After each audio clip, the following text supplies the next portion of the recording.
What's going on, Dragons? Happy Friday, and welcome to episode 13 of the ErCast, your weekly Friday Night Magic pre-show. I'm your co-host, Cory, and with me this week, as always, is the illustrious Cole. Hey, what's up, everybody? How's it going? Life is going good, Cole, but I do have some tragic news for you. Oh no. This episode, you guys, marks our final episode of the ErCast talking about Magic. Because Magic is dead, and we're talking about Lorcana today. Lorcana is definitely, it's killed Magic. We can never go back to Magic. R.I.P. R.I.P. Jace is buried. Garruk has finally taken out all the other planeswalkers. And all that stands is the mouse ears itself, staring down upon the ruined wreckage of Wizards of the Coast. Mickey Mouse kind of like Nicol Bolas in that regard then. You know, Nicol Bolas had his famous like kind of laugh. That it's canon. And he had that old timey where he's on a boat and he's whistling and there's no audio, that sort of thing. It was the classic scene in Amonkhet where he was whistling on his boat up and down whatever the magic version of the Nile is. Just having a grand old time. This week, guys, we're going to be talking about Lorcana, so we're going to be venturing a little bit off of the magic scene, but not too much, because obviously we'll tie it all back. But before we hop into that, we want to let you guys know that this episode is being brought to you by Proxy Forge. Need high quality proxies? You don't want to spend an arm and a leg on, staples that are just creeping up there in price? Check out Proxy Forge at proxyforge.com, and you can use our promo code ErCast. That's URCAST. Save yourself 20% off. The cards are really good quality, and they have a really good feel to them in a sleeve. It feels just like a regular Magic card. It's really nice. Really do. They've got like a nice like card stock, like weight, if that makes sense, because a lot of times when you print off, not necessarily proxies, but you print off any kind of thing like that, sometimes like card stock feels light and almost flimsy, but it's got a nice like heft to it, kind of, sort of, if that rings true. It reigns true. It reigns true. Yeah, so check them out. Sponsoring the show. Thank you very much to Proxy Forge. But Lorcana, let's jump into it. I've gotten a little bit of a chance to play with the game. Cole, I know you've gotten a chance to play with the game, mostly with starter decks for both of us, but what are your initial thoughts so far? We're about a month into it from release. Yeah, so like we were joking in the beginning, Lorcana was hyped up to be the magic killer, and it had a pretty big disadvantage in my opinion, coming up from 30 years of experience with Magic. That's just a time-honored history and fan base that you're gonna have a hard time knocking. But personally, I was very excited to get a chance to play it. I've played several games, a few games with you, and a couple games with Erica, my girlfriend, and we've ran through a couple potential changes in our starter decks. Like you said, we're still running pretty much the base starter decks, just swapped out a few cards from booster packs that we've opened. I think it's fun. I like it. But I think it's going to take a few more chapters. Each of the sets is called a chapter in Lorcana, and I think I'm going to need to get a little more invested in this book before I'm ready to throw away my Magic cards. Okay, I think that's a fair summation. I think it's interesting because, so one, it came with all the hype of like it's the quote unquote Magic killer, but I think that's just because it has the Disney name associated with it. And when you think about Disney entering any field, like when Disney started streaming with Disney Plus, I mean, it gained, 30 million subscribers in the first week or something. When it, it's the behemoth of all the theme parks. When it entered cruise lines, it went and shattered that market. So I think just having that IP associated with it, it automatically kind of got that title, whether or not that was like deserving hype or not. But I agree. I'm enjoying it so far. I'm still at the starter deck, other than maybe a booster or two that we've opened. Um, it's interesting. I'll say that. I don't know that it's going to be the magic killer like it's been hyped to, but it's definitely as far as like just making its own footprint. Right. I think it's unique in it, in that it has several mechanics that you don't see in Magic. Or you might see them in other more obscure card games. I'm not too sure, but from what I've experienced with like Pokemon or Yu-Gi-Oh or anything, some of these cards do feel unique and cool, and I like a lot of the mechanics about them. I also like that it's a game that's kind of geared towards, it's open to all ages in the same way that Magic can be a little bit more complicated. This game has a really great way of simplifying its mechanics and its terms to make it really adaptable for anyone who's playing it.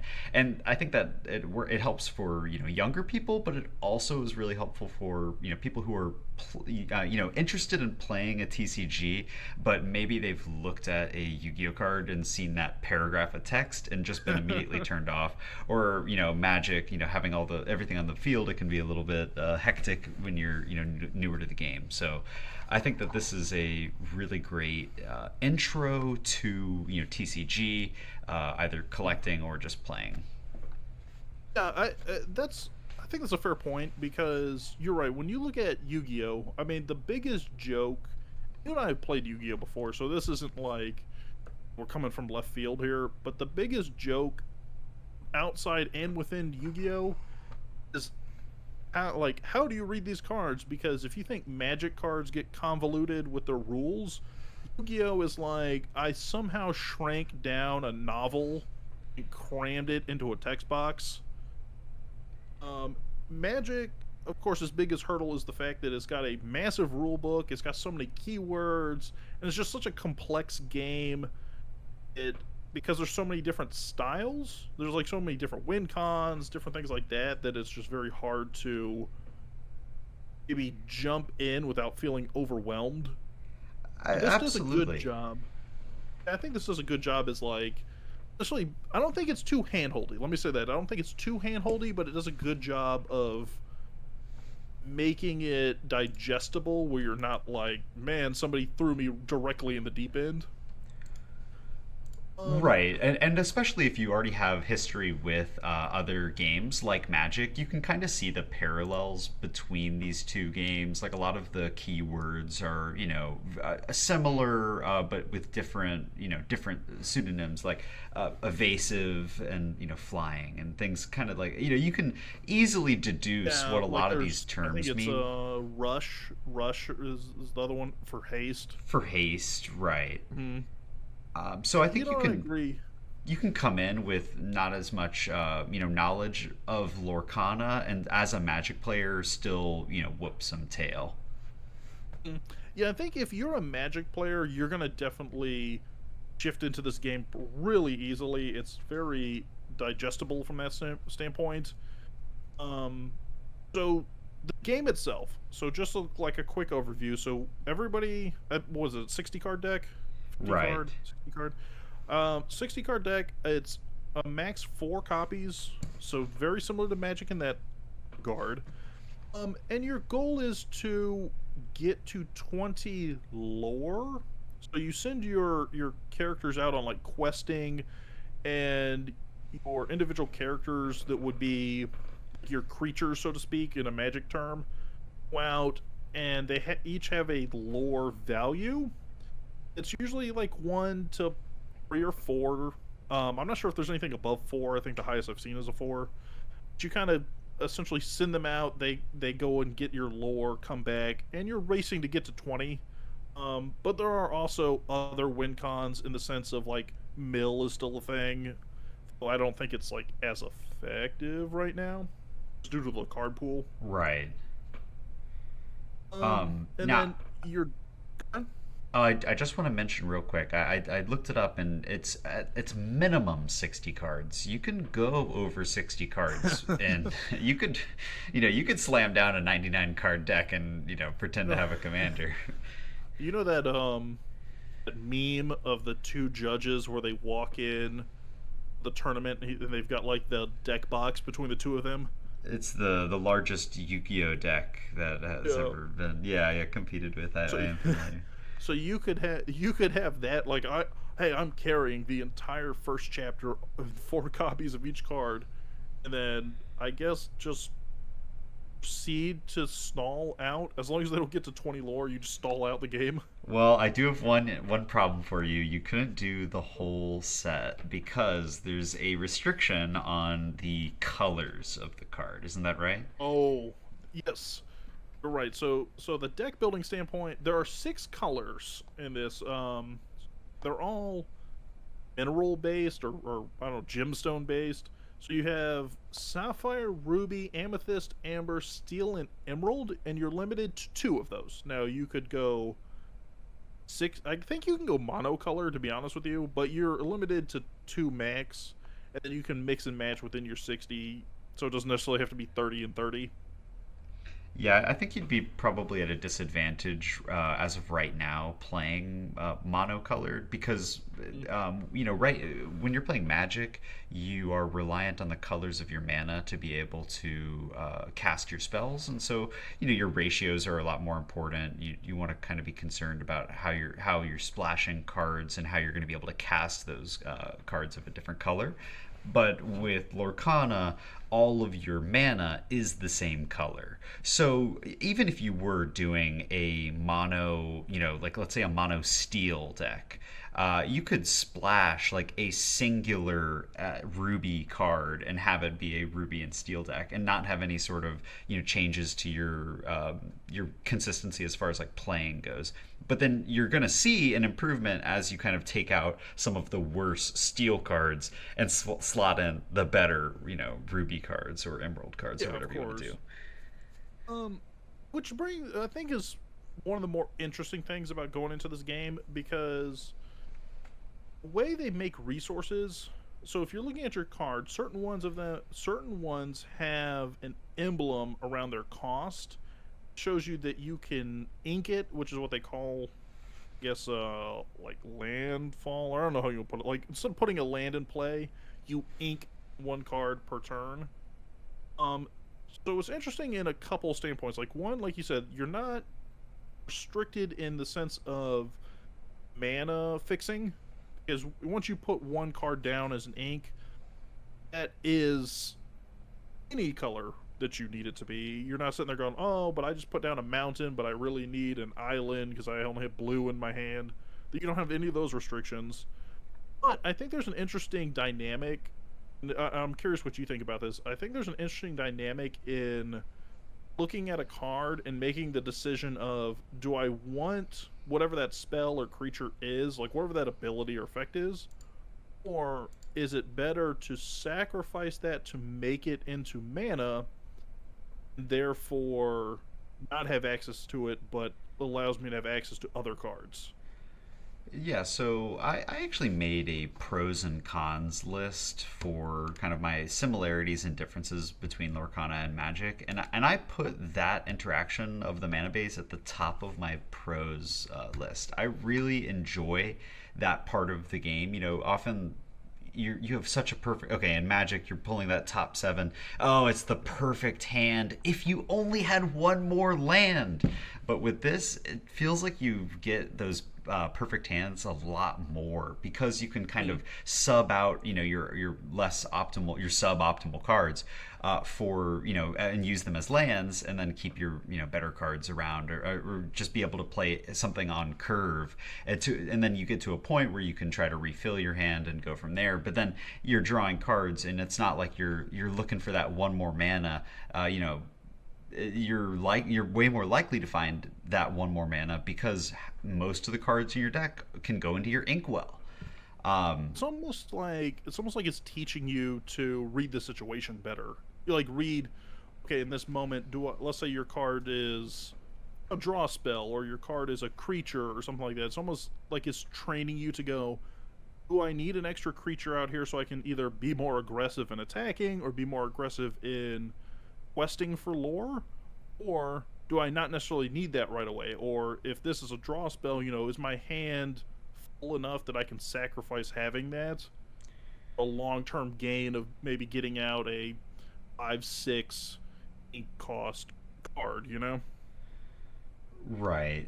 You see a lot of parallels, and that I think a lot of decks in Lorcana are doing a lot of the same things that Magic decks are doing. You're trying to ramp, and you're trying to draw cards and refill your hand. And then once you play those, those big bombs, that's where you kind of see the really fun like interplay between your opponent's deck and yourself.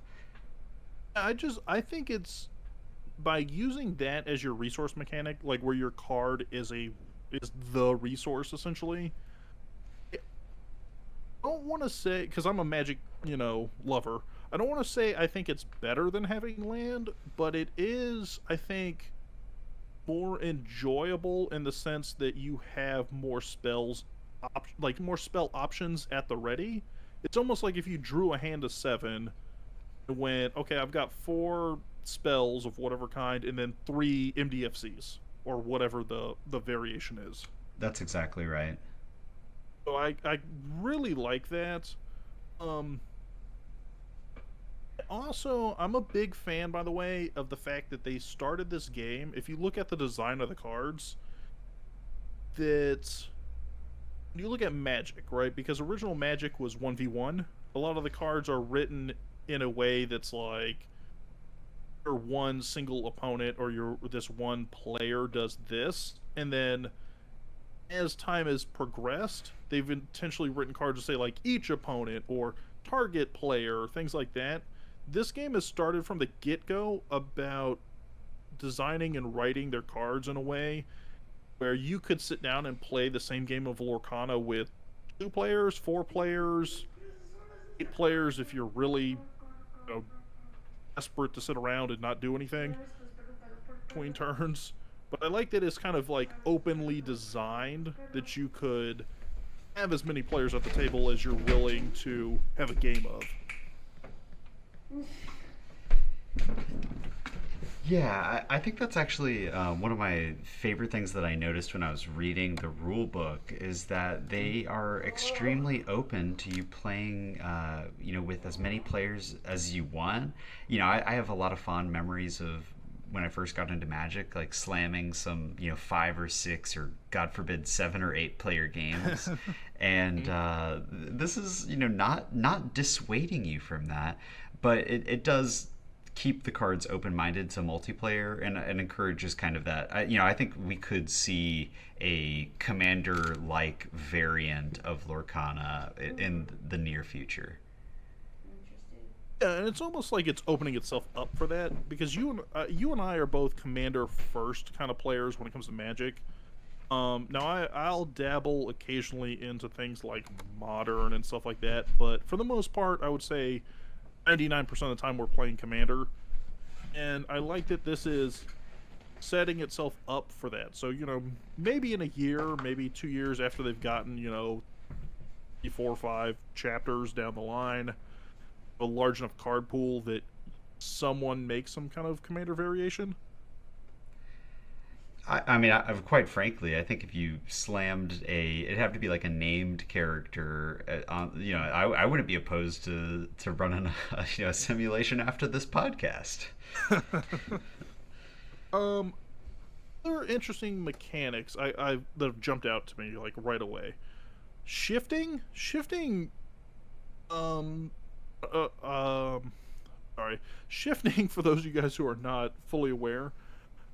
So some certain characters will say like shift or shift whatever, and what that essentially means is you can place those cards on top of their variation. So if you have, I think Tinkerbell is one of them. So Tinkerbell would say it costs 6 in order to play it, but you can it for 4 as long as you have another Tinkerbell in play, and you essentially put it on top of the other one.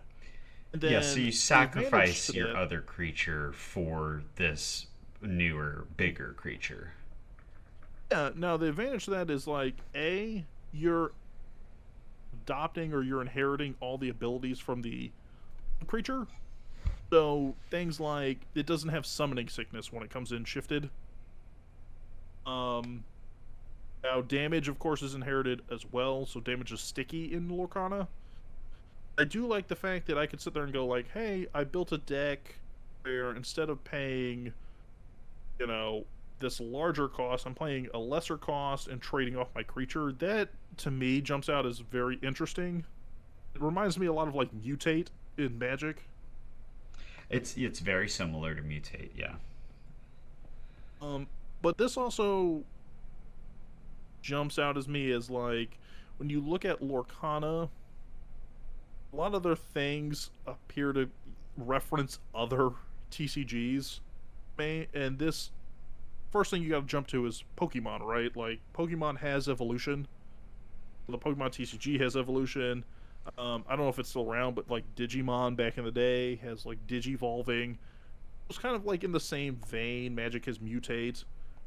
But I like that you again have an option, which this game is doing really well in my mind. So, you know, when we talk about when you ink, you could either have a spell or have ink. When you shift, you could either cast this at a higher cost and have 2 Tinkerbells, or you could cast it at a lower cost and have 1 more powerful Tinkerbell. And it's all about resource allocation.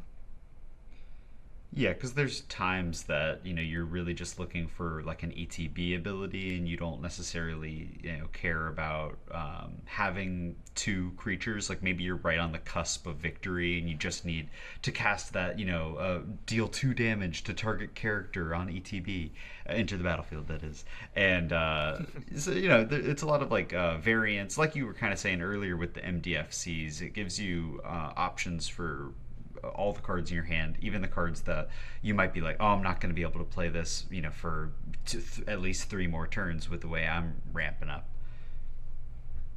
And you know what really resonates with me for this, and this is why I think I love it a lot, having these options. So, for those of you guys who don't know, and I think Cole knows a little bit about this, but I've designed or worked on my own TCG in the past, and it's something I kind of like passively do from time to time. And the one I've worked on also has no land as far as resource, so your entire deck is spell-based. Source is generated in other methods. So I kind of like the concept of having like all gas in a deck and not worrying too much about resource management. Absolutely, I think it makes for a lot less like kind of feel bad openers where you're like, I just literally can't take this hand. It's a 1 lander. Oh, I literally cannot take this hand. It's a 0 lander. If you've played, I mean, not to, I feel like I've referenced Yu-Gi-Oh so many times this pod, but that's a very similar game in that there's no mana. You're kind of you just have the gas in your deck, and every card is part of your combo. And it feels so smooth when it's running. When you're just running it smoothly, you're not like, oh, I just need 1 more color. You're not restricted by that. It kind of lets you kind of see a higher ceiling of gameplay. And I would say if we look at, let's say, like the quote unquote big 3 of TCG, especially in the US, which are me is Pokemon, Yu-Gi-Oh, and Magic, and right? Flesh and Blood, and Vampire the Masquerade. I think they all have like different things you're looking out of an opening hand. Magic, obviously, you want to balance where it's like, I don't want 0 lands, but I also don't want 7 lands. You want like a nice even mix, maybe 3-4 lands, like a turn 1, turn 2 play, stuff like that. If you're looking at Pokemon, I mean, you don't want to draw a hand that's all evolved Pokemon, no energy, and you're like, well, there's nothing I can play. Like, you need some energy, you need some basics. When you look at Yu-Gi-Oh, I mean, my argument for a Yu-Gi-Oh hand would be like if you drew all monsters, right, and they were all 7-8 star monsters, which in Yu-Gi-Oh typically means you have to tribute lesser creatures to get there. That's not the best hand unless you're playing certain strategies. This game doesn't seem to have that as much. Like, it's just as long as I've got at least a couple things I can ink. If I don't want to ink them, I don't have to ink them. If I don't really have to tribute creatures to get to other creatures. Once my creature's out, I don't have to apply energy to it in order to attack. I find myself saying, it's playable quite a lot with this game. It's a lot more like draw go, you know? Well, and Um, with that being said, it gets to a point I've found in the majority of my games where I'm been able to cast everything in my hand, and I'm just waiting for that draw go. hmm. You have so much mana after a point that you're going to be casting whatever you draw, and if you're not playing with ways to refill your hand, sometimes you really got to work with what you got. Yeah. Now, the one drawback I will say to the game, from at least what I've played, and you're actually the person that pointed this out to me, which is if you focus on lore or on questing, it's very hard to come back if one person is just aggressively questing. Because there's very limited kind of interaction. There's no interaction on each other's turns. So if you're questing or going crazy, there's no instant speed like in response to your quest, I remove your creature. It just doesn't exist. So if somebody gets like a huge lead in questing, it's very difficult to kind of rebalance that, especially with the starter decks. Yeah, when we slammed a couple games that first night, I that was the huge notice for us was I mean, if you got out of the gates hot, like if I was able to turn one, play a one drop creature that could start questing and had just enough toughness to survive, I'm just Mm. at such a vast advantage. And I think it comes down to your deck has to be a little bit more fleshed out with the cards that either reduce your opponent's lore or just increase the amount of interaction on your own turn. Because I agree with you, one of my favorite parts of Magic is being able to take my sweet time on somebody else's dime. And so I was a little bit shocked to learn that there was no sort of like instant speed interaction. And I think it gets made up for when you see cards like grab your sword, or things. These are songs that are kind of act like sorceries that you can cast for an alternative casting cost that Mm. can wipe out those lower cost creatures and allow you to kind of take back, scrape back an advantage. But I do think that it is hard to go second in this game. The clear advantage going first. Yeah, unless you, the only way that you would get an advantage going second is if you flip the script in the sense of having like either a lot of removal, like let's say I go second and this game doesn't necessarily have a lot of like destroy or exile style removal, but it does have a lot of bouncing kind of removal. If I went second and bounced whatever you played first turn, therefore kind of making myself the first turn, or if I had everything that was like hasty, so I come out, I don't have to deal with summoning sickness, and then I also make it. I feel like I'm more the first turn player. But yeah, if you start off first and you get 1, 2, 4 counters ahead of me, it's really hard to come back. I mean, when we played, I even stopped at one point and went, okay, I'm going to use this turn just to like throw all my interaction at you, see what happens. And all it did is I exhausted my entire board state. And you were like, all right, well, I've got one creature left. So I'm going to just go right back into questing while I'm busy rebuilding my board. Right. And obviously this is the first chapter, so Hmm. there's going to be some rough spots, and if you look at tournament gameplay, it goes a lot smoother when you're willing to maybe pick up some specific cards to improve your deck. I definitely recommend proxying or trying out something on Tabletop Simulator. One really cool thing that Lorcana does have is a great app that allows you to like look at all the cards in a collection, or that are in your collection, or that are in each chapter, and presumably they'll update that as more cards come out. But it kind of allows you to be able to select, hey, if I went out and I bought the Sapphire and Steel pre-constructed deck, what are I just want to look at the pool of cards that I can use to slot in and see how I can improve my deck. So the app is really beautiful, but I think Corey, we were talking about Pixelborn. Pixelborn, which is their, I don't think it's actually through. That's right. It's unofficial. It's unofficial, but it does a really great job. Like, if I had to compare it to, let's say, MTG Arena, yeah, it doesn't look like there's as big of a store or skins or stuff like that. But from a just purely simulating the game standpoint, I think it's pretty on par. And Absolutely. It allows I you to will test say, out different, combinations of cards without having to invest the money into. Quite frankly, some of these, cards are off the charts in terms of price. they're insanely off the charts. I wonder if when we get to the point where, like, obviously when they make the next chapter, we're gonna have a ton of new cards, but I wonder at what point they start doing reprints and bring some of these prices down. Because I mean, we were looking at them before this, and well, there's what, like a $700 card for Elsa, stuff like that on the secondary market. Like that's got to come down at a certain point, I'm assuming.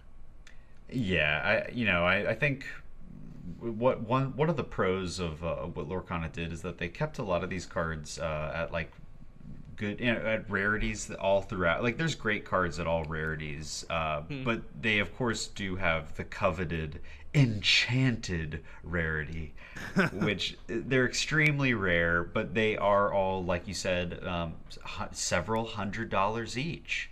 And are you going to be able to, how would you even consider sleeving that up and playing it? You got to put that into a binder. There's no way, you're slamming down an $800 Elsa, the Spirit of Winter. I wouldn't You know let you. what I wish? This is something I wish that other card games would emulate. It's a Pokemon thing, right? Now, I haven't played the Pokemon TCG. I mean, I know how to play, but I haven't played it a couple years. What Pokemon has always done well is their top end cards, like their competitive cards or their high dollar cards, are usually more collectors items than they are the competitive card. That's why you see all these like Reddit threads or memes where they go, "Huh, you spent $1,000 on a Magic deck, and in the Pokemon deck that won the World Championships cost $25." It's because competitive in cards are like $1 or $2. Then they have collector like prints or foils or designs that are the ones that actually fetch money.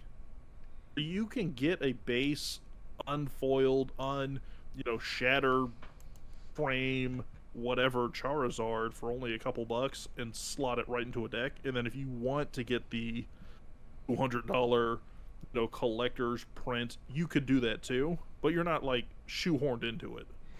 Well, and likewise with Lorcana, you have the $800 Elsa, but you do have the $37 Elsa that is the same, mechanically, but just doesn't have that oil slick foil on it. So it doesn't, if you don't have the oil slick one, I don't want to play against you. So Yeah, but I deep down though, I really wish Magic would kind of emulate that, because what Magic tries to do to mitigate prices is just reprint things. So they'll go like, "Hey, we're making another reprint of Rhystic Study," or Cyclonic Rift is creeping up there. We're gonna put it in the next set. Stuff like that. I feel like if you could go, here's a black border, no frills, smothering tithe for $5 or something, and then here's a borderless one for 20, and then here's some like rare framed or foiled version for 40. I think it would make a lot of those staples way more accessible, and then a lot of the gripes of like the secondary market for Magic would kind of evaporate. Yeah, I do. I like that they reprint. I think that it's good to get those older cards into the hands of newer players. But I do agree with you that sometimes, well, personally, I kind of feel like every set they have a new foil or a new variation or a new like art Yeah. style, and they're cool and they are beautiful, but it can make it kind of difficult to get super hyped about the next one because oh sure it's gorgeous and it's beautiful, but I know the next set they're going to release the new printing with the new art of Right. it. I'm a bit of a I like my decks to have a certain ubiquity, like them to look the same all the way through, or look if they're all foil or all retro. So I kind of am a bit of a sucker for that. Yeah, now with Magic, with that point, I think it's going to be interesting to see what the next, I don't know, like set within a set is going to be, because Strixhaven did sorceries and instants with their spellbook. Obviously, Wild's Eldraine just did enchantments, and then we had artifacts in like Retro Frame and Brothers War with the Retro Frame, like, I don't know, prototype kind of art. Right. I mean, does that mean creatures are going to be the next thing to see its own set within the set, or is it going to be lands? It's who knows. Battles. Would like so I put this out here the other day. I know this isn't Lorcana based, um, but I would really love to see a battle. Then when you defeat the battle, it flips into a saga that is just the epic retelling of how you defeated the battle. Like, I don't know Okay. how you would do it design wise, but it's like I beat the battle, and the flip side is like the tale of the hero of the Battle of Zendikar, whatever. Create a copy of the creature that dealt lethal damage to the battle, or something to that effect. I also would like a saga that flips into a saga where I want it to be like the first side is the story of good, right? And then it's talking about how like the good hero who becomes corrupted, and then you flip to the backside and it's like about the corrupted hero redeeming himself, and then it flips to the front side where he's good again and he corrupts himself, and it just keeps flipping back and forth. It's the hero's journey, but adapted into a magic card. And it just keeps cycling. But that's neither here nor there. Lorcana, let's talk Lorcana. Yeah, so I think they're doing a lot of interesting things, but here's my question for you. Do you think they're doing enough things that are like mechanically unique, or do you think they're just doing things that kind of perfect like other TCG's jobs? Because if we look at, let's say, deck building, right? So deck building we talked about is limited to two colors out of the six. Well, Soul Forward Fusion, which is another card game that's been made by Richard Garfield, who made Magic. The whole thing is about making a deck out of two half decks that are different colors. If you look at shifting, where you're sacking a creature to bring out like a more powerful creature at a discount, is that not just evolving, which is a core mechanic of Pokemon?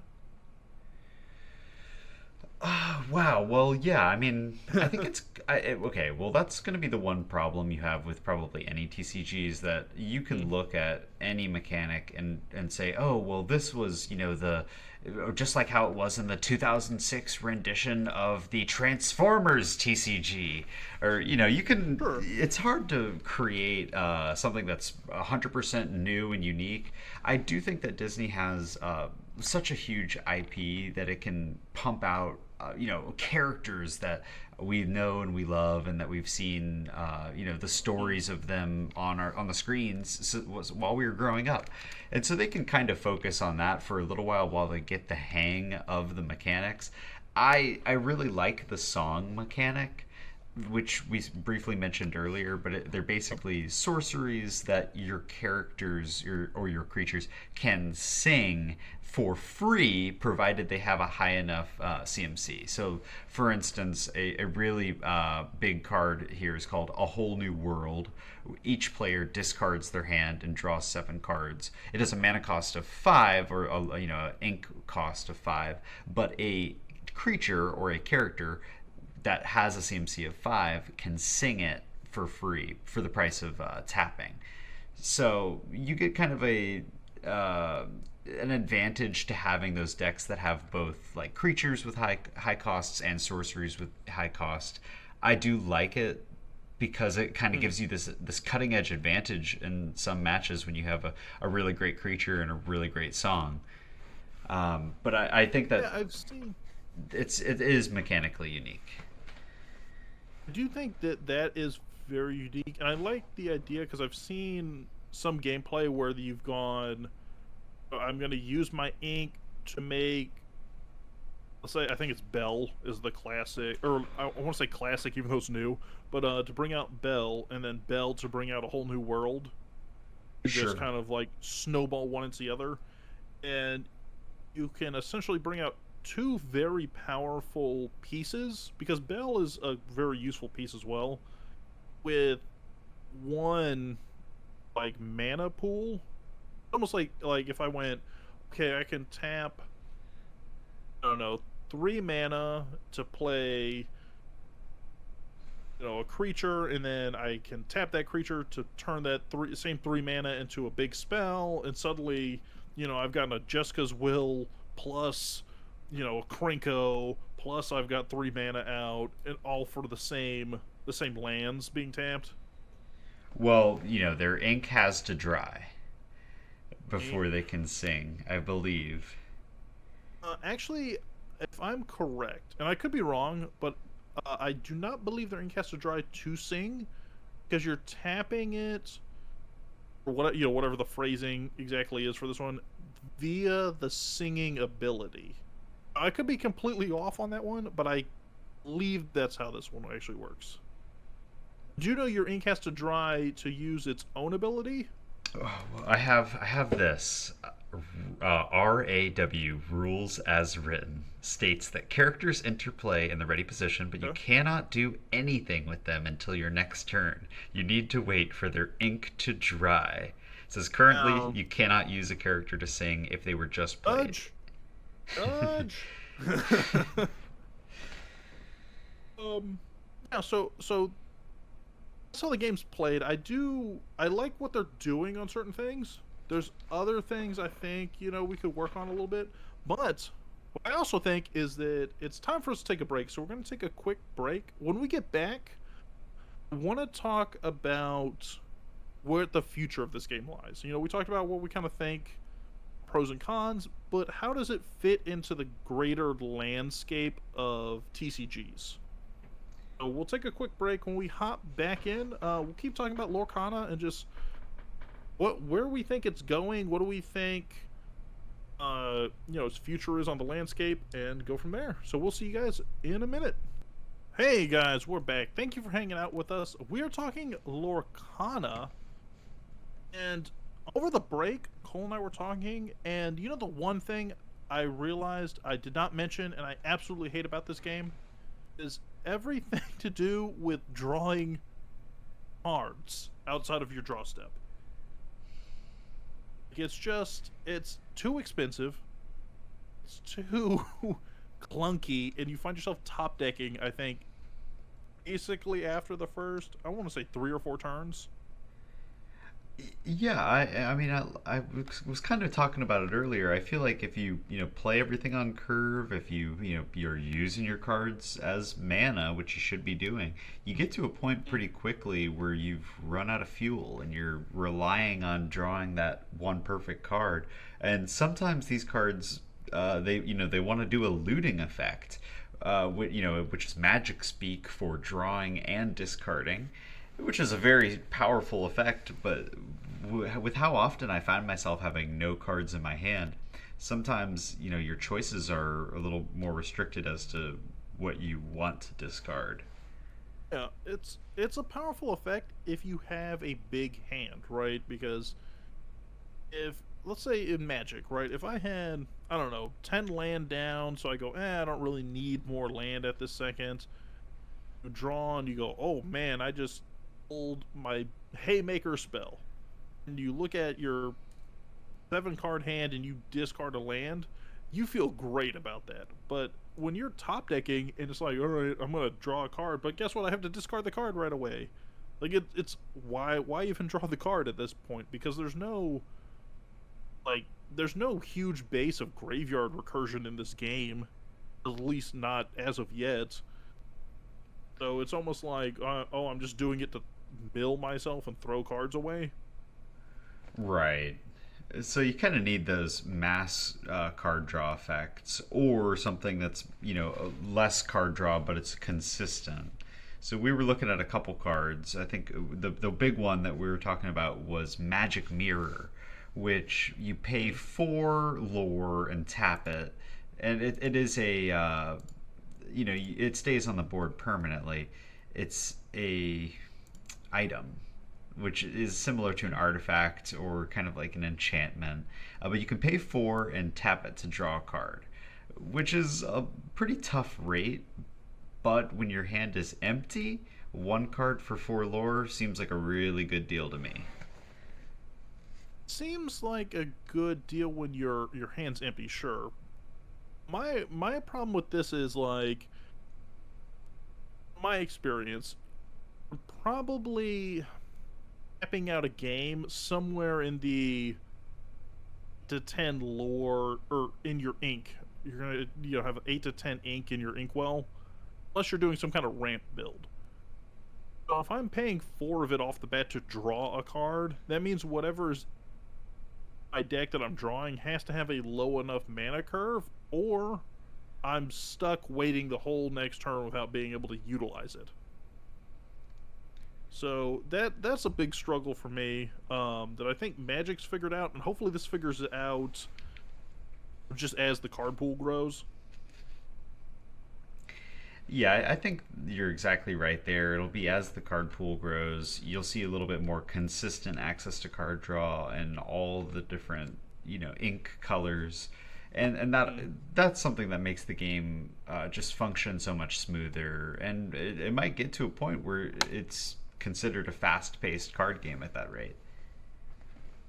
Yeah, it's funny to me because when you look at Magic did the thing where they put their most powerful stuff up the beginning. Like, the Power 9 came out in alpha, and then they spent 30 years trying to pull it back and balance it.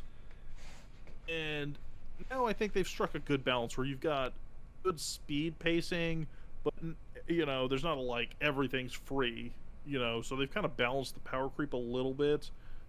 Whereas Yu-Gi-Oh! Has done the opposite, where things started very conservative. I mean, you had Pot of Greed in the beginning, Graceful Charity, which are Pot of Greed is drawing. What does Pot? Yeah, what does that do? What do it do? Graceful Charity is you draw 3 and then you put 2 back, 1 back. Mm-hmm. But either way, they had those things at the beginning, and now, at least to me, and you have more Yu-Gi-Oh, like modern Yu-Gi-Oh knowledge than I do. But that game is like, if it lasts more than 3 turns, I mean, you might as well have been playing stacks. Now, I just want to make it clear to the audience that I have not played Yu-Gi-Oh in quite some time, and my modern Yu-Gi-Oh knowledge, although it may be somewhat more than yours, is nowhere near. I don't want to be dubbed as a Yu-Gi-Oh enthusiast. I do like the game, and I can appreciate it, but so for the record, just gotta put it out there. When Yugi retired, I retired. That's where my Yu-Gi-Oh knowledge is. But it is very fast paced, and you can kind of get into you might lose on the first turn. You might lose before you've played a single card, and that's sometimes you get good. I mean, get good, but there is interaction. There is instant speed interaction and Yu-Gi-Oh that kind of prevents a lot of those first turn victories. You know what? And I think that's the difference. If somebody beat me turn 1 in Yu-Gi-Oh, it's because they had some combo deck and I just didn't have the interaction. I'll be honest with you, if somehow somebody crafted a Lorcana deck, they were the first turn player and they first turn OTK'd me, I mean, I would be furious because there is no interaction on the other person's turn. It's like, why did I even play the game? How did you even pull this off? What is this garbage?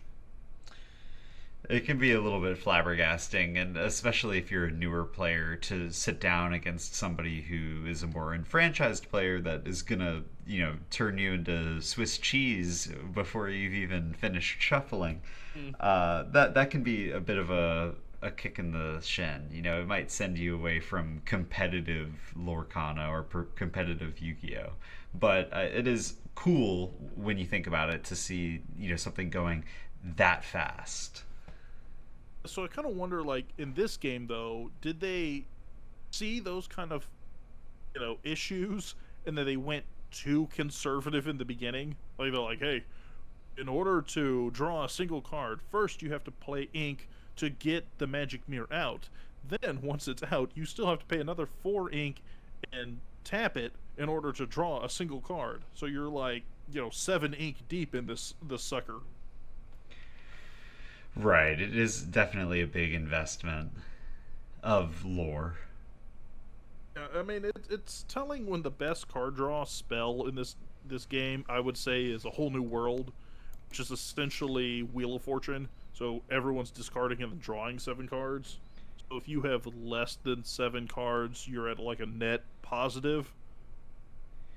So, yeah, I mean, it benefits both players because especially if you're dedicating 5 lore, hopefully Mm. you have a character that can sing this song and Yeah. you get a little bit of a discount on it. That way you can play some of the cards that you draw in your 7.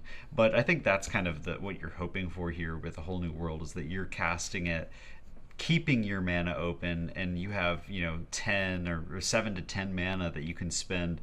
You might be able to cast 3 or 4 cards out of your hand, and with the way some of these cards work, that might allow you to put down additional stuff, or now you're shifting, and then you might be able to go for a victory lap that turn. Almost wonder if there's a strategy out there, and this might be more of a higher end meta question that we haven't looked into yet. Of using, I think it's Genie is like a deck that you can typically bounce a lot of people's things back to their hand. You can bounce their board back to their hand and then whole new world and force them to basically discard their board state. Ooh, a classic cyclonic rift into a windfall. Who doesn't cyclonic rift into windfall? It's just I don't know. Actually, what's funny? I think discard effects might have an imbalance in power here because the draw effects are so lackluster right now. If I were to somehow force you to discard down to 0 through different spells, because there are a couple out there that are like, oh, make them discard a card and do things like that. If I were to get you to discard, do I suddenly just have such a resource value over you because you're top decking and I'm not necessarily top decking right that second, and I know you can't get back into the game? Well, that very well may be true. But I've been questing this whole time, and I'm actually at 19 lore while you're fiddling around with spells, you scroll shifter. Mm-hmm. Um, that brings us to the next point, right? So the game, as it stands, I think it's a lot of fun. I think we're still in like the novelty phase, so to speak, where it's so new that people haven't really settled into like, do I like it, do I not like it, because you just haven't had repetition with it yet. But looking long term, where do you think this kind of falls for the TCG landscape?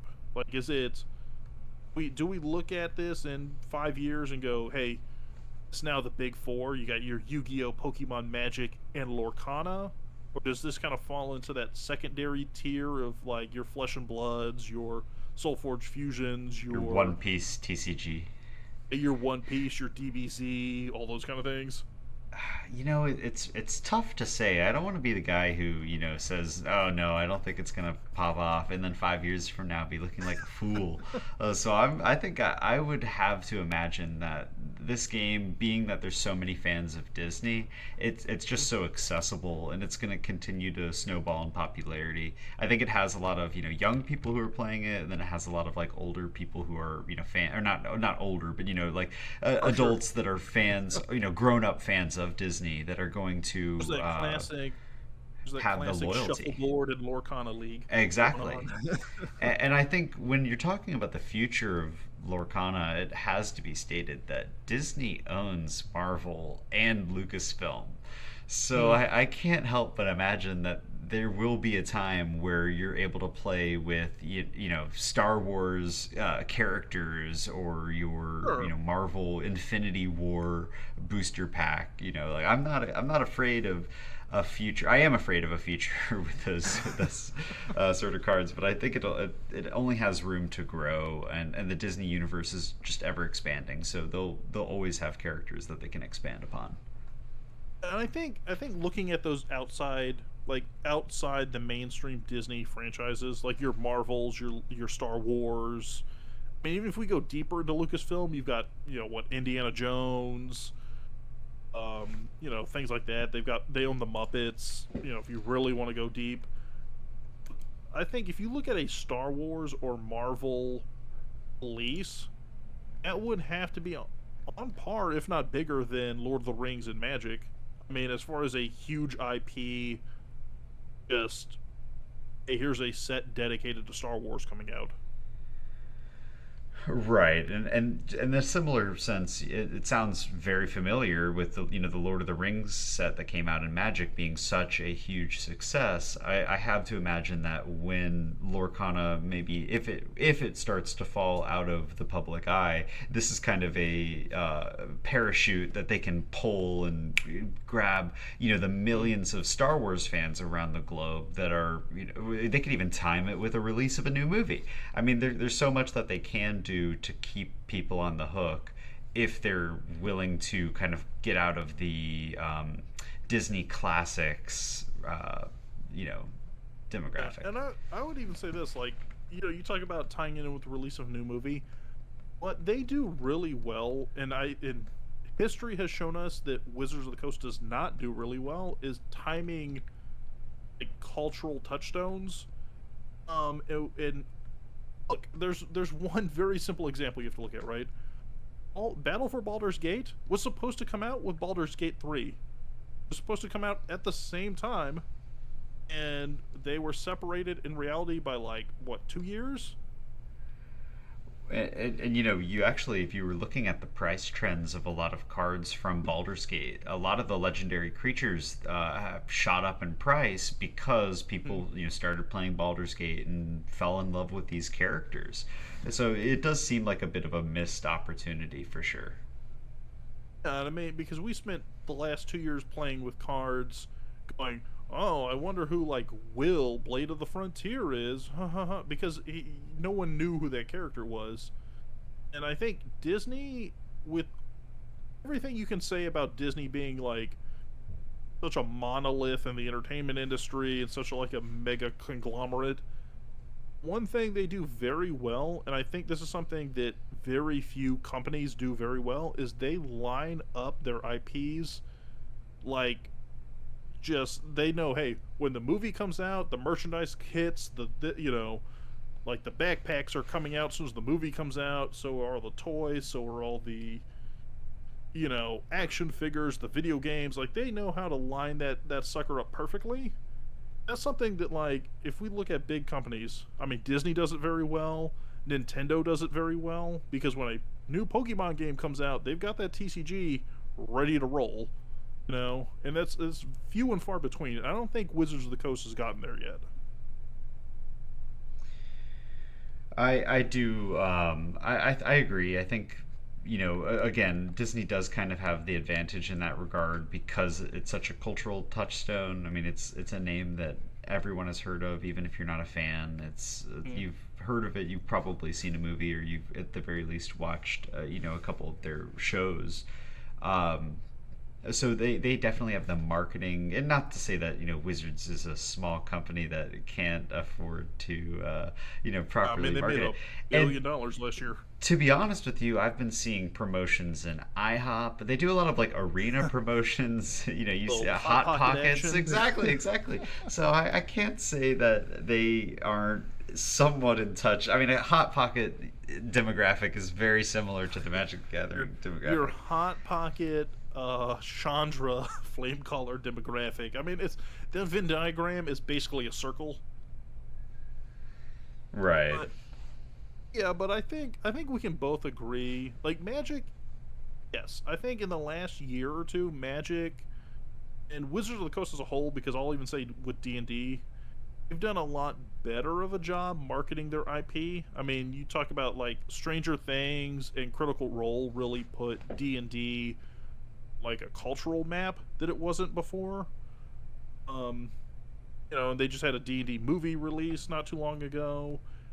But as a whole, we have to agree, Wizard of the Coast IP is like a drop in the bucket compared to, I would even argue, compared to the other main TCGs, because if we look at like Mickey Mouse, who's clearly going to be the face child of anything Disney puts out, Mickey Mouse is identifiable like around the world, Pikachu identifiable around the world.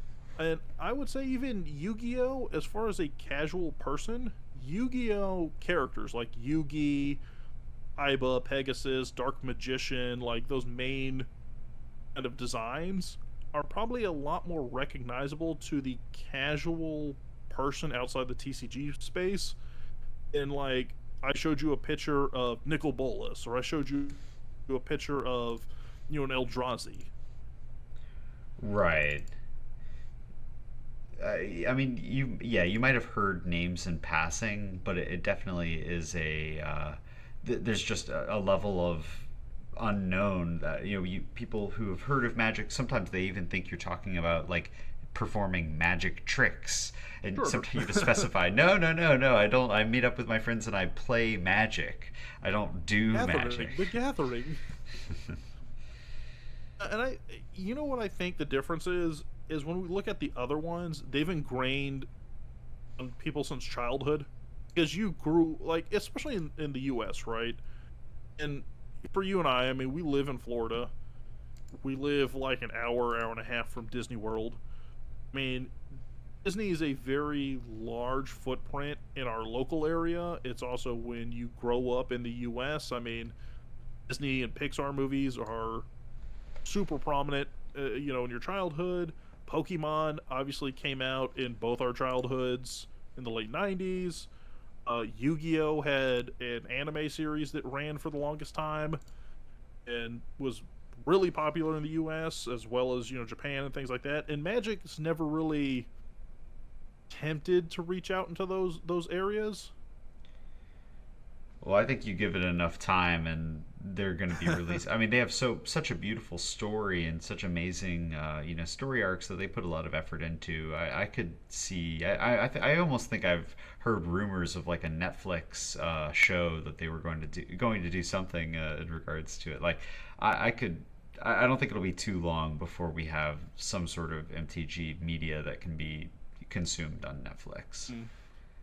This thing, I think they have the pieces to do it. Just don't think they have done it. You know what I'm saying?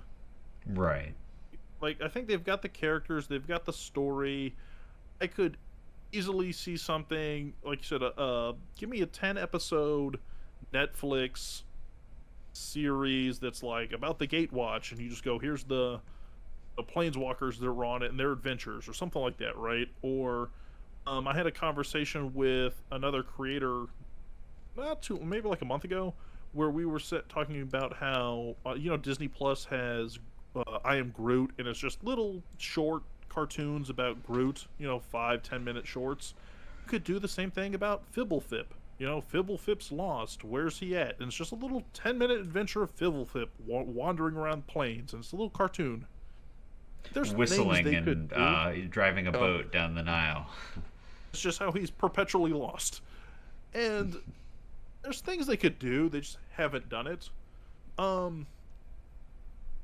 the downside to having that kind of IP that Disney has is, when it comes to Lorcana, one of my big concerns was, when you see the Disney name attached to something, and you can tell me, but when you see the Disney name attached to something, you think it gives off a resonance that is like more for children? Oh, I mean, absolutely, and I've stated it a couple times throughout this podcast that I think it's marketed towards it's it's an accessible game if you're young Mm. or if you're old. Like you do not have to be.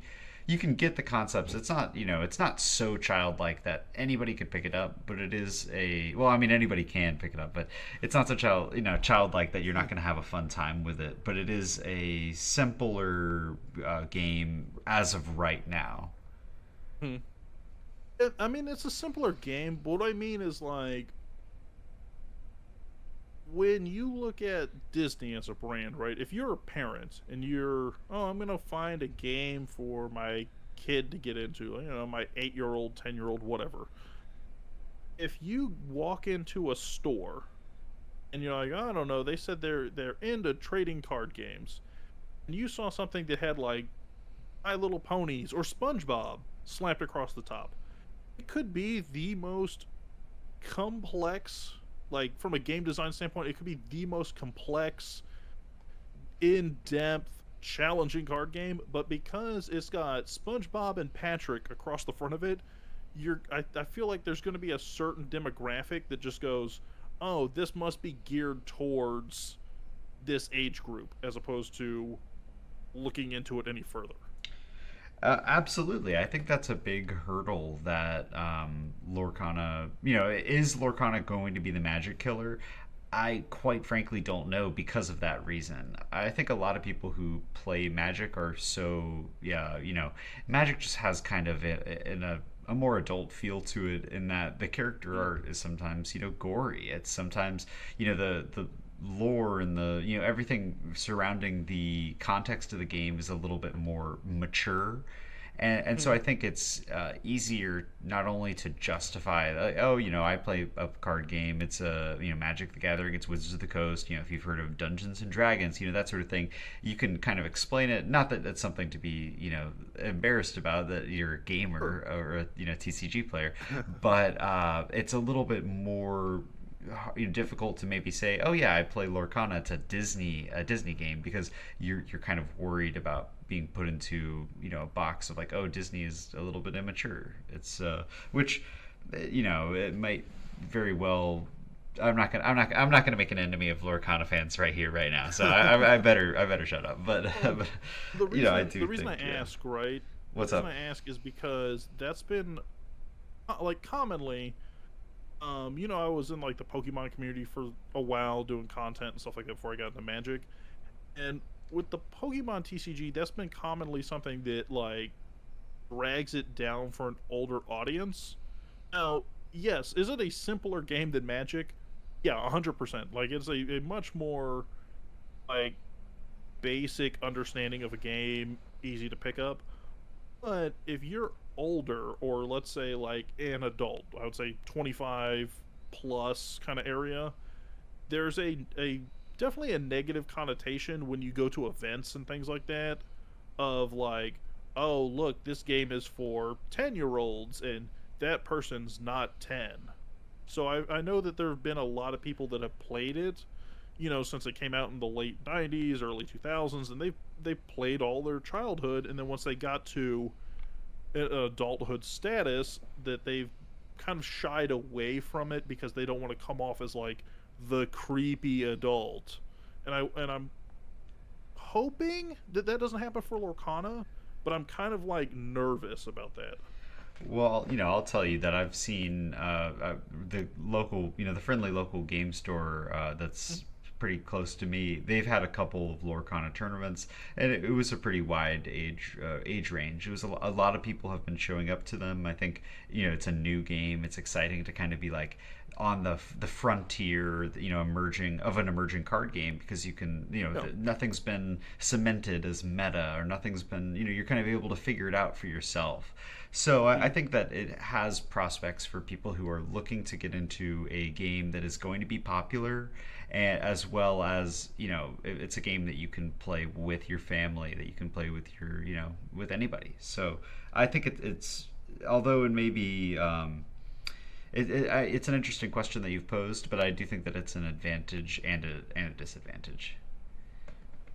I think that's fair. That's just my main concern is that like when you see the Disney brand, it might put off some people that are coming from outside the space. Now, I think if you're already involved in Magic, or you're, yeah, I mean, if you're involved in any TCG, right, where you've got like an understanding of or game mechanics over say art style, if that makes sense, like instead of just being like, oh, I like this brand, but you actually have an understanding of like what is a complex gameplay style, I think you're going to be drawn to Lorcana. I wonder if it's going to be a game that really brings in people from outside the community. Yeah, I do agree with that, and I think as the game grows and as it, it's in its fledgling first couple months, Mm. we'll see a huge rise in popularity as maybe cards are reprinted and a little bit more accessible. I know a lot of cards or people are having a hard time finding booster packs in your local game stores or in your Targets or WalMarts. So I think it has a lot of room to expand, and as it gets more popular, it will become a bit, more accepted in the world of TCG. I also think that a couple advantages it really does have, it takes full fledged advantage of it. Like it's Disney, but it's not so overtly like childlike Disney. They did a good job balancing the art. I think the fact that it's not being published by Disney itself, but it's going through Ravensburger, which is like 100-plus-year-old company in the gaming space, so it's not like a fledgling developer that's never done this before. I think those things are to its advantage. I also really like that it's faster paced. I feel like it fits a good niche of like Magic players. Of hey, I just played an hour and a half long game of Commander, and my brain's tired because we played grindy decks or something like that. I can pick this up in 20-30 minutes, and we've played a game. Right. It's fun. It's Oh, fast paced, and there's a clear line to victory in every deck. You don't have to kind of like rely on combat damage, or you don't have to rely on anything. It's the game. I mean, it pretty much ends itself if you're playing your cards from your hand. So it's mm. quick, and I like that it's kind of a good in between game for discombobulating after, or I don't know, decompressing after a long 5 to 7 person game of Commander. Yeah, it's like just like going, man, we just played a poker tournament. Who wants to have a pickup game of Uno? Like you're like, all right, this is fun. I'm still playing cards, but it's not as mentally taxing. It's like the massage therapy of TCGs. Um, but final thoughts. So where you see this, Cole? Final thoughts. Love it, hate it. You want to see where it goes from here? Well, I want to see where it goes from here. I think it's a fun game, but right now, Magic Hole has held my heart, and it's always going to look to me like it's a little underdeveloped compared to Magic. But I am interested in what the game is going to look like 5 to 10 years from now, and see how popular it is and how much more complicated it's gotten. I'm not closing my doors on Lorcana, but Mm. I am, holding the door open for it. Okay. I think for me, the next couple sets are really going to be what makes or breaks this game, because right now it's posting on the fact that it's new, it's refreshing, people are trying it out. Once you get two, three, four sets in, and kind of like the allure of it being the shiny new thing wears off, it'll just be interesting to see who sticks with the game and who was like, it was a fun fling, but I'm gonna go back to whatever my core game is. Right. Um, but I'm curious to see where it goes in the future. I think that it's off to a promising start, and I do like a lot of the things they're doing. My concern is the lack of interaction really bums me out because that's a big part of my enjoyment for Magic. So I kind of wonder if by starting the tone by not having interaction, kind of hurts it in the long run. And then B is the fact that, like I said, I do have some concerns about the IP. Not necessarily that it is Disney, the fact that it might be harder to recruit new fans that are just maybe impulse buying off the shelf because it's Disney. But we'll have to wait and find out. The next chapter they did already announce comes out December 1st, in time for the holidays. That'll be Chapter 2, Rise of the Floodborn. So, hey, maybe they've got some new cards in there that will pique your interest, but if not, I mean, you've got a couple months to still try out the first chapter if you can get your hands on them. Right. But question of the week, card of the week, and then we're gonna hop on out. Question of the week, comes from APOC, and it's a very simple 5-word question. Who is your favorite artist? Well, yeah, so I mean, there's so many different answers to that question because we've talked about it before on the podcast that we've met several artists in person and they've just been the nicest people. And so I'm inclined to say every single artist that I've ever met is my favorite, and I love you guys. Sure. But if we're talking in terms of, my favorite Magic artist is a gentleman by the name of Ron Spencer.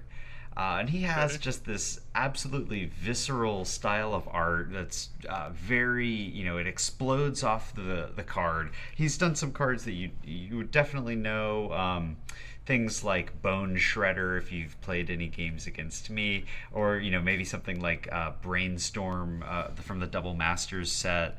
But he also recently printed he did the Disrupt Decorum as well as doubling season alternate arts for the Commander Masters set, and it is just, it's gorgeous. It explodes and it makes me feel like I'm playing Magic. It reminds me of my first couple games, so I really like Rod Spencer. Okay, I like that too. Me, I did the same thing, right? So I like, hey, we've met some artists. I've yet to meet one where I was like, man, what a jerk. I mean, they all seem very friendly. They love to talk Magic, by the way. I haven't found one that's like, I draw for Magic, I don't play Magic, and I hate Magic. Right. They all are very invested in the community. I did have a couple that like immediately jumped out at me, right? So I'm a big fan of Tyler Walpole. You would know him. He did the Secret Lair that was like the D&D cartoon. Okay. Kind of Secret Lair. He also did some stuff for Commander Masters that were the profiles. So he did the profile for the Dragon. He did the profile for Grenzo, and I believe for Talrand. I really like his art style. It kind of harkens back to a lot of like the 80s cartoons and stuff. And let's not forget, he's also just like a really cool guy. I met him at Gen Con, actually. He's extremely friendly. He is somebody that is very happy to talk about a lot of nerd culture kind of stuff. So he's done artwork for Critical Role. He's done official artwork for D&D. Of course, he's done Magic artwork.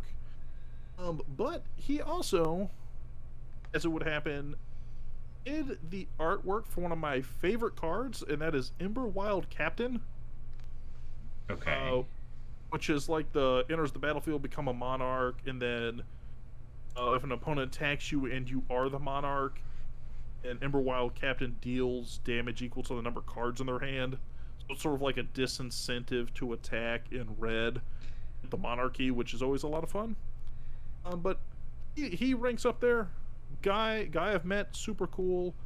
Love his artwork. He's got a very diverse style in the sense that he's done 80s styles cartoons with the D&D Secret Lair. He's done really beautiful profile art in Commander Masters. So, great guy. I've loved every time I've met him. So I would have to pick him, but I'm not gonna say I dislike any artist. I think I've loved all of them, and they all do great work to make the game what it is.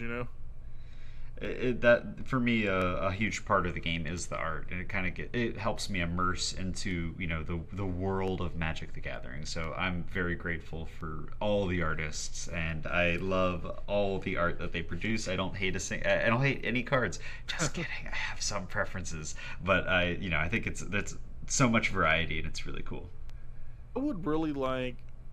I don't know that it'll happen anytime soon, but I would really like to get a Magic artist on here one day and just talk to them about the whole process. Like how do you get cards? I mean, you and I have talked to some of the artists separately about like how do you pick the cards or how do the cards pick you? What do you go through your design process?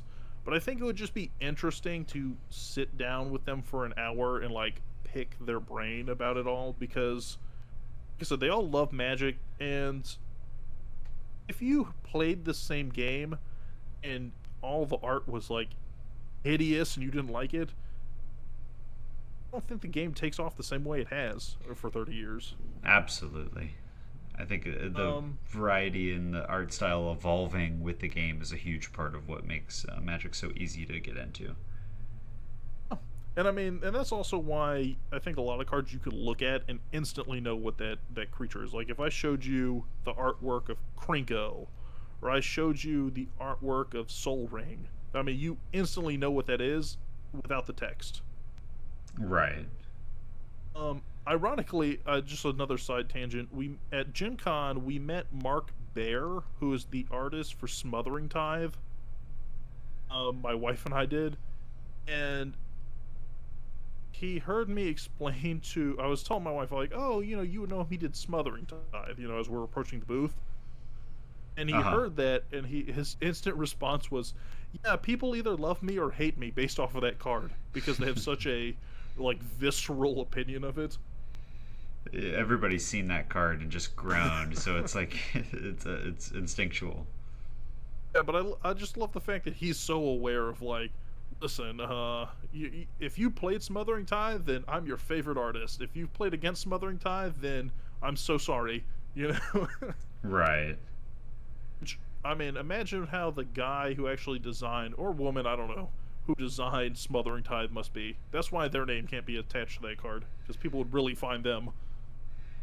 They would be dragged into the streets for sure.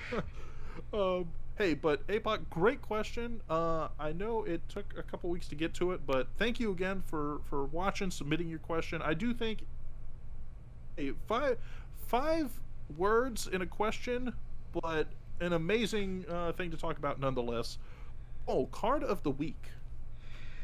So, it's the Lorcana episode, Corey. So I wanted to do something a little special this week, and I grabbed a Lorcan card. Now you might have noticed I didn't say Lorcana there because the card of the week this week is Lorcan, the Warlock Collector. This is 5 and 2 black for a legendary creature, Devil. He's flying, and whenever a creature card is put into an opponent's graveyard from anywhere, you may pay life equal to its mana value. If you do, put it onto the battlefield under your control. It is a warlock in addition to its other types. If a warlock you control would die, exile it instead. It's a 6/6, and all jokes aside, I'm not going to say I picked this card solely for the fact that its name is one letter off from being Lorcana. It is a For the memes. very cool black legendary creature. You could run it as a commander. You might want to have some life gain built into your deck because you're going to be paying a lot of life to take full advantage of that ability. But it's graveyard hate, it's reanimation, and it's a 6/6 flyer. So sign me up. This is like I think we talked about it when you first picked the card. We talked about this, but last week we talked about salty commanders, and I think this is like Turgrid if you don't want people to hate you. Is what this card is. It's a bit less hateful than Turgrid, but still gets a lot of that same message across. All right, guys, but I think that wraps up this week's episode. We do have a quick, exciting announcement. Cole and I are going to be at Command Fest Orlando. When this episode comes out, it'll be a little less than a month, about 3 weeks away. So that'll be October 20th to the 22nd, I believe. But we'll be at Command Fest Orlando.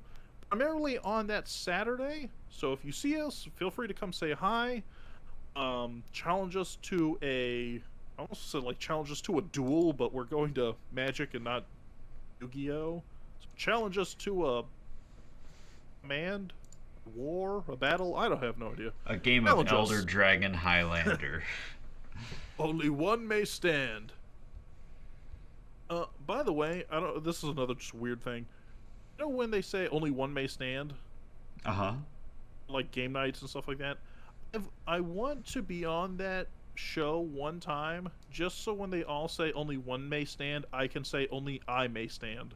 And that way, I just steal the thunder from them.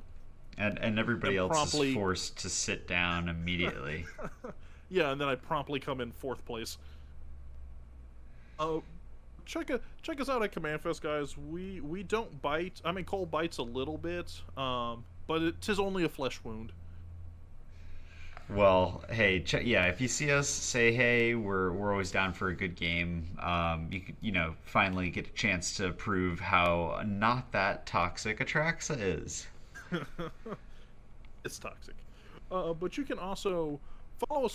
Check us out online, Threads, Instagram, all that good stuff. Cole can be found at loveandmana.mtg. I can be found at Sleevecard, or you can follow the pod at ErcastPod, or you can always reach out to us directly at contact.urcast@gmail.com. Either of those are locations that you can send in your question of the week, so keep them coming. If you're watching this on YouTube, go ahead and click that like button, leave us a comment, a thumbs up, all that good stuff. It really helps out. But thank you for making it to the end of the episode. Have yourselves a magical Friday, and we'll see you next week. Bye, guys.